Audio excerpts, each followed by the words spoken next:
ये जो लड़ाई है, इस लड़ाई को बहुत से लोग कुर्सी की लड़ाई बताना चाहते हैं। ये लड़ाई कुर्सी की लड़ाई नहीं है। डॉक्टर बाबा साहब अंबेडकर के मिशन मूवमेंट के लिए, इस 22 प्रतिज्ञाओं के लिए एक तो क्या हजारों कुर्सी कुर्बान करनी पड़े तो हम करने के लिए तैयार हैं। और कुर्सियां तो छोटी चीज है, अगर जान कुर्बान करनी पड़े तो हम जान कुर्बान करने के लिए भी तैयार हैं।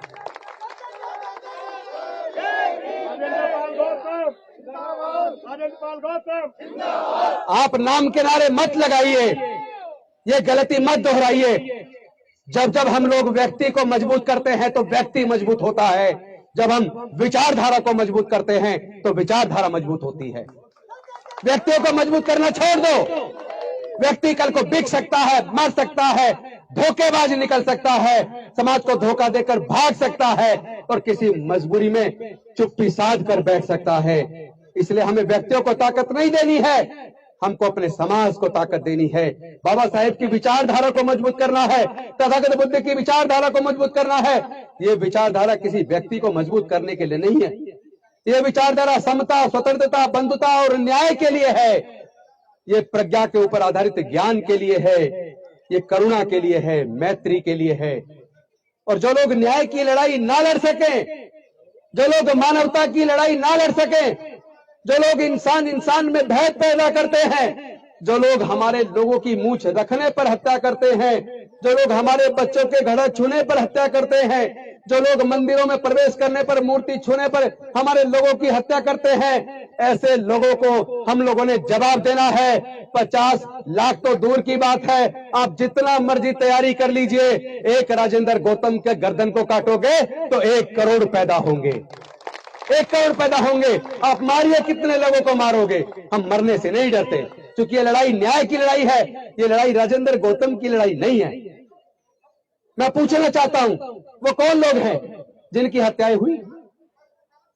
अभी कल एक घटना आई है, आप लोगों ने देखी होगी, वो भी राजस्थान की घटना है।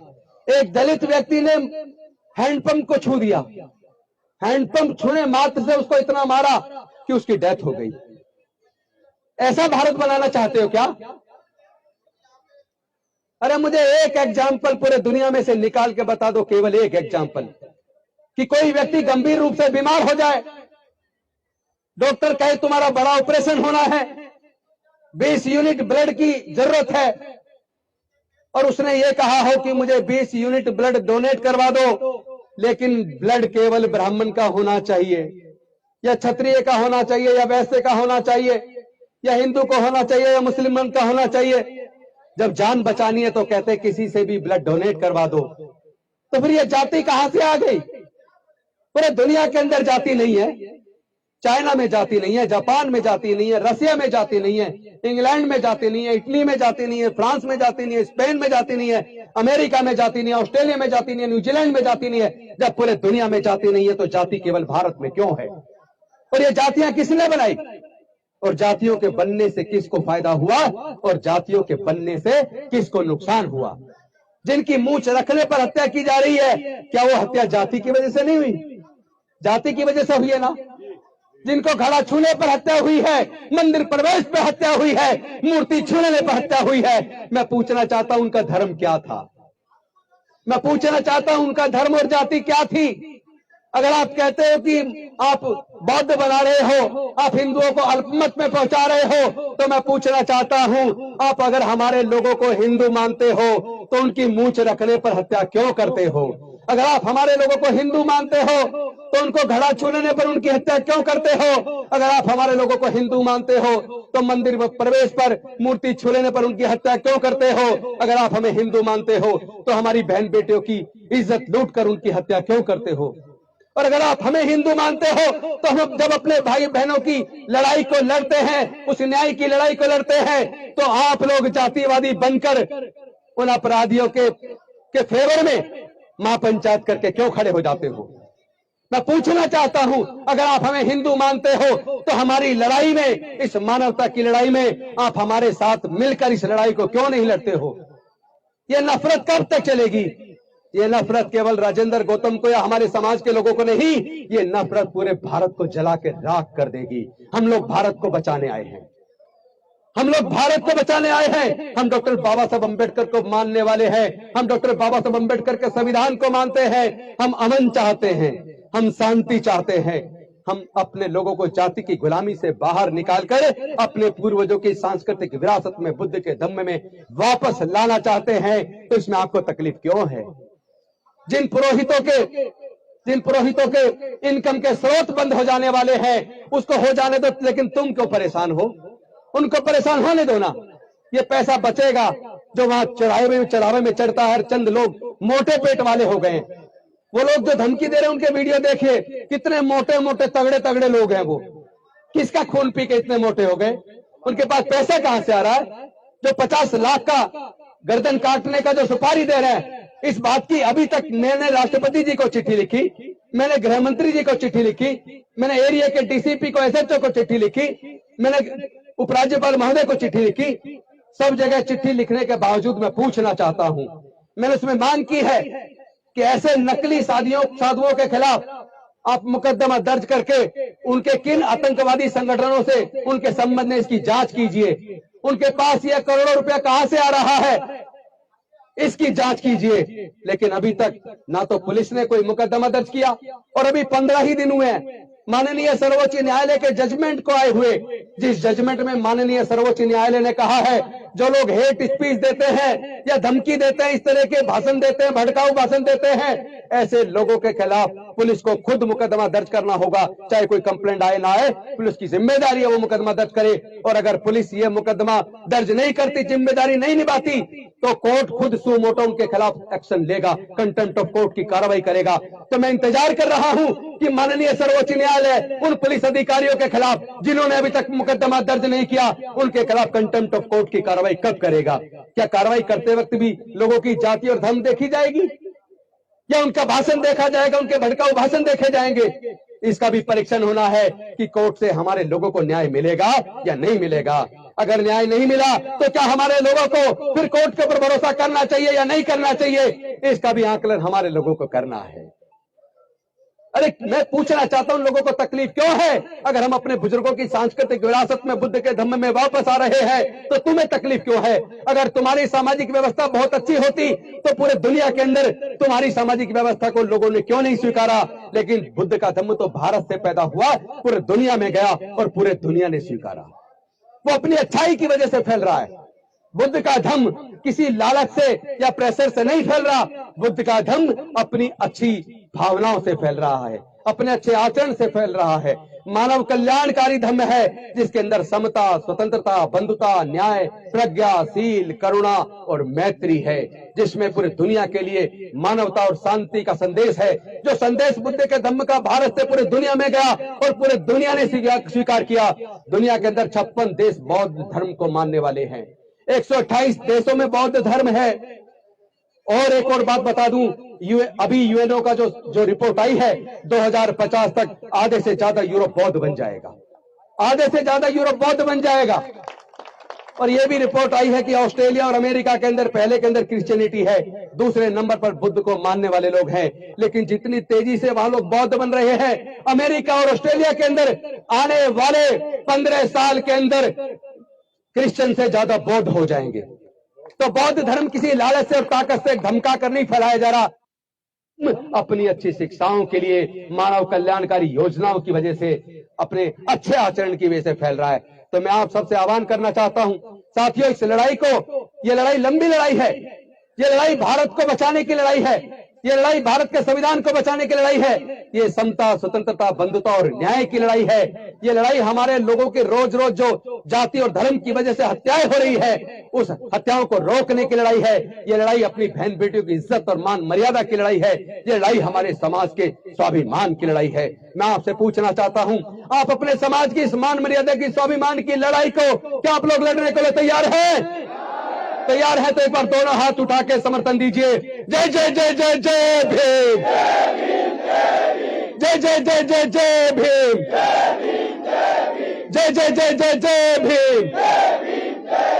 बौद्ध धम्म की क्या पहचान, बौद्ध धम्म की क्या पहचान, बौद्ध धम्म की क्या पहचान, बाबा साहेब की अंतिम इच्छा, बाबा साहेब की अंतिम इच्छा, बाबा साहेब की अंतिम इच्छा। साथियों, एक और सवाल आपके सामने छोड़ रहा हूं। देश के अंदर जितने सेक्रेटरीज हैं गवर्नमेंट ऑफ इंडिया में, जो देश की योजना बनाने का काम करते हैं, उसके अंदर दलित, पिछड़े, आदिवासी, अनुसूचित जाति, जनजाति, पिछड़े वर्ग के लोग उसके अंदर 2% भी क्यों नहीं है?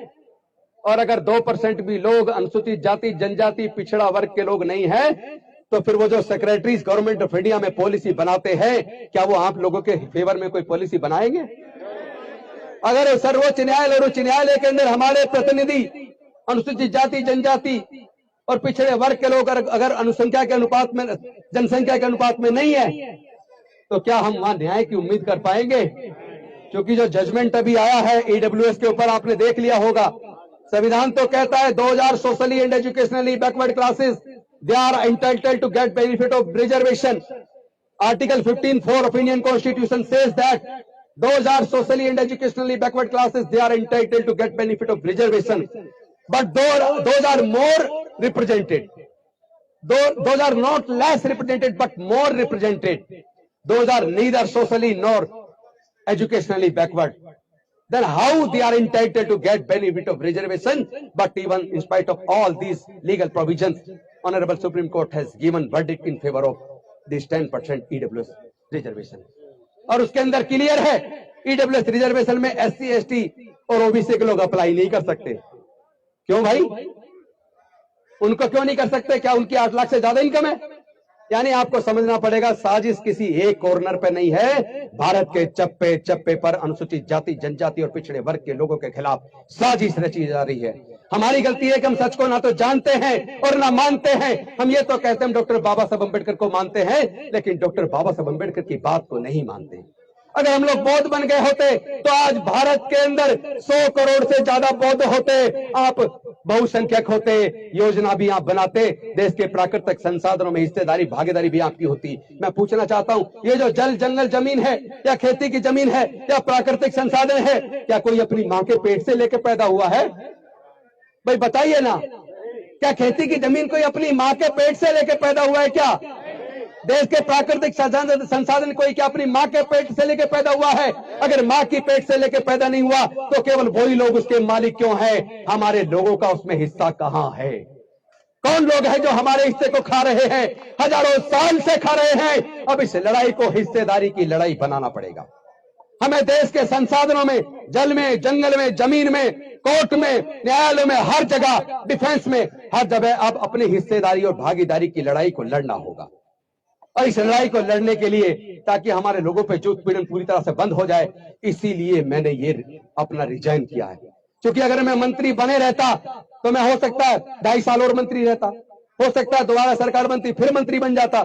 लेकिन हमारे सीनियर नेता, जिनको हम बड़े इज्जत से कहते थे कि ऊपर नीचे जमीन, ऊपर आसमान और पासवान पासवान, वो तो मरते दम तक मंत्री रहे।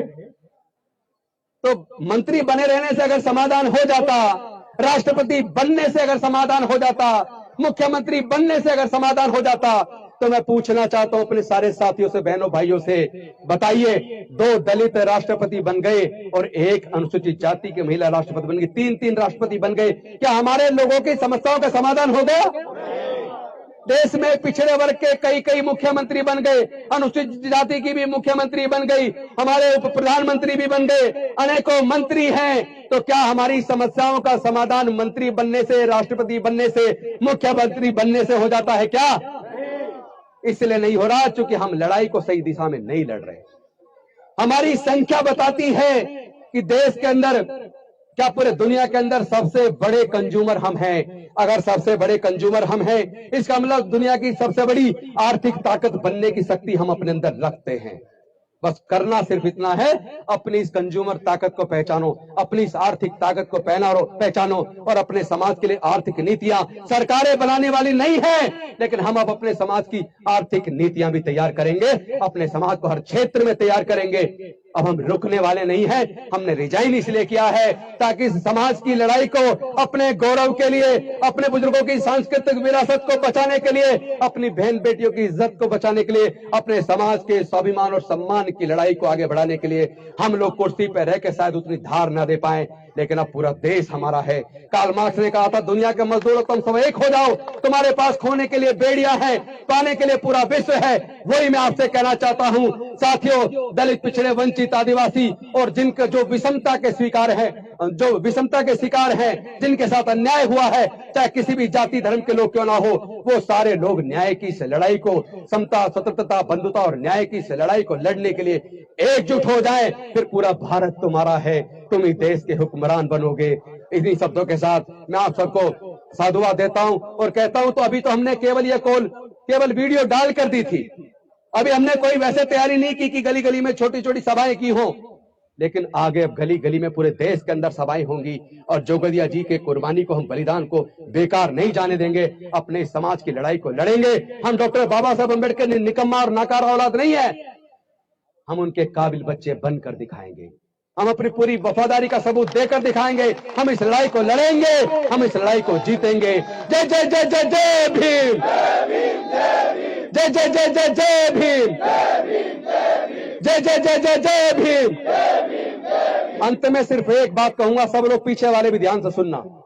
ये लोग चाहते हैं हमारे लोगों को भावनाओं में भड़काकर हम किसी तरह संविधान के रास्ते को छोड़कर संविधान के खिलाफ कोई भावनाओं में बह के लड़ाई लड़े, ताकि ये लोग हमारे लोगों पे मुकदमे बना के उनको कोर्ट के चक्कर में उलझा दें। लेकिन हम अपने लोगों की लड़ाई को इतने बेहतरीन तरीके से लड़ेंगे, जैसे डॉक्टर बाबा साहब अम्बेडकर जी ने इस लड़ाई को संवैधानिक तरीके से लड़के, अपनी बुद्धि और विवेक से, काबिलियत से लड़के जीत हासिल की थी। हम भी इस लड़ाई को अपनी एकता से, बुद्धि और विवेक से लड़ेंगे और हम लोग जरूर इस लड़ाई को जीतेंगे। साथियों, मैं आपको यह आश्वस्त करता हूं, आप लोग आए, आपका बहुत बहुत धन्यवाद। नमो बुद्धाय, जय भीम, जय भारत।